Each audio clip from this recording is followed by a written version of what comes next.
Rivers once said that pitching is 80% of the game. The other half is fielding and hitting.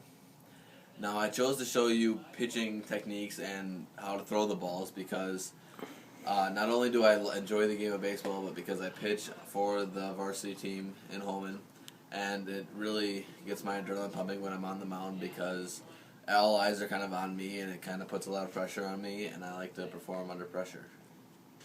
So today I'm going to show you how to throw some of these pitches that I throw during a game.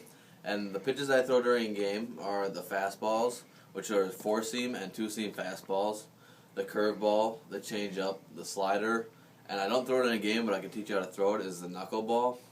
And so the first pitch I'm going to teach you how to throw is the 4-seam fastball. Now, when I throw it with this, with my fingers over the laces like this, because when you throw it and you put spin on the ball, it crosses 4 laces, 1, 2, 3, 4, and then you're back to the beginning. And what that ball should do is when you throw it, it is going to stay straight to the plate, and it's literally just you throwing it and staying straight, and that's your fastest pitch. The second pitch, the second fastball, is the 2-seam fastball, because when you hold it like this, what it does is you let go and it only crosses the 2 seams. That's why it's called a 2-seam fastball. And what it should do if you throw it hard enough and right is when it comes down through the zone, it should drop a little bit, not a lot, but just make a little quick movement, and it's really hard to hit if you're especially left-handers, because for some reason their ball moves a little bit more than right-handers do, and it's tough to hit for any kind of batter. The second pitch that I'll show you how to throw is the curveball, and what I want to do for the curveball is, and this is my 2-seam, and this is how I throw a curveball. And I put my 2 fingers, instead of on the laces like this, I move my pointer finger over to the left side. And what I do is I put fingers on the laces here.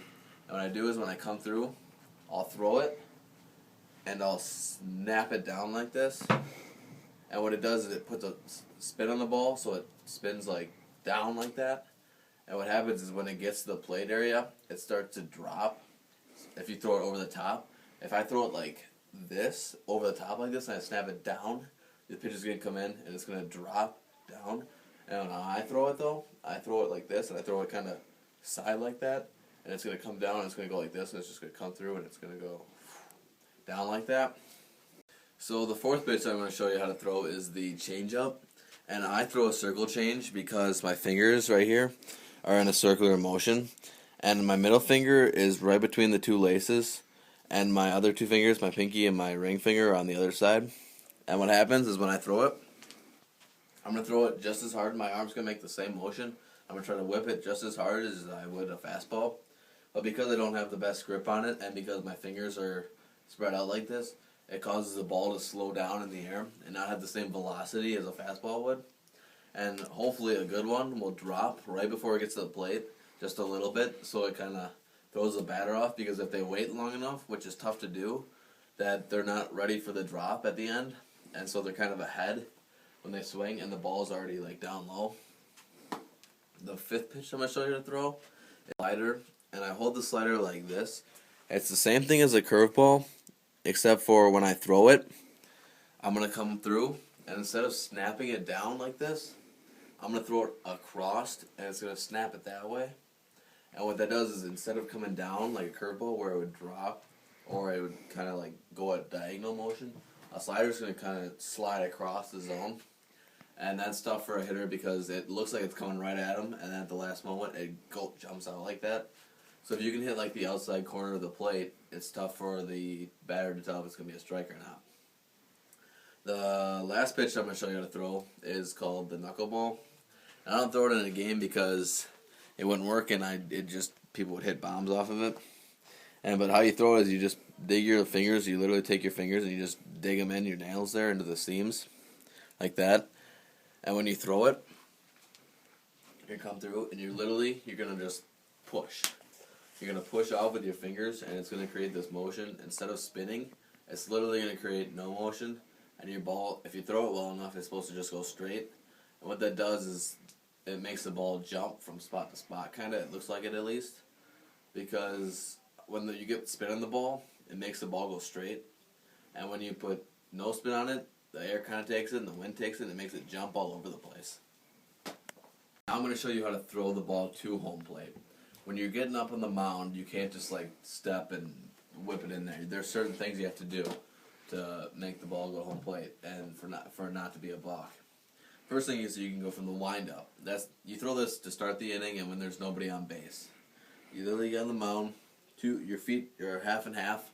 Half's on the mound and half's on the dirt. And for me, I just like to go through and I take my first foot and I step out like this. And then I rotate this foot onto the mound. And this foot right here, my left foot, has to always be touching the rubber. It can be on the rubber, it can be half and half, it can be just touching it on the side. But it just has to be touching the rubber. And then when I come through, I have to come up like this. You should be able to hold this for a little bit. And then you come down, you push off the rubber, and you come through like this, and you follow through. And your follow through is for, like, if a ball comes back at you, you have to be ready to catch it, otherwise you could get hurt. So you just come through like this, and you go. I come around like that, and I come through, and then I'm square and ready to go.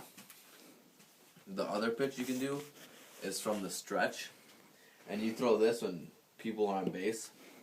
And all you do is, instead of going through this part where you go out and like this, you just start here and you put your foot on the rubber, and you come out like this. And when you throw it, you have to come set, so you have to go like this and come set. You have to pause here, or stop.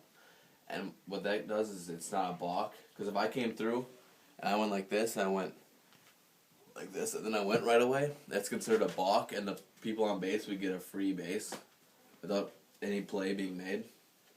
So you have to come through, go up, set, and then all you do is just push off again and come to plate. You push off from the mound so you can get a better fastball and make your ball be thrown harder.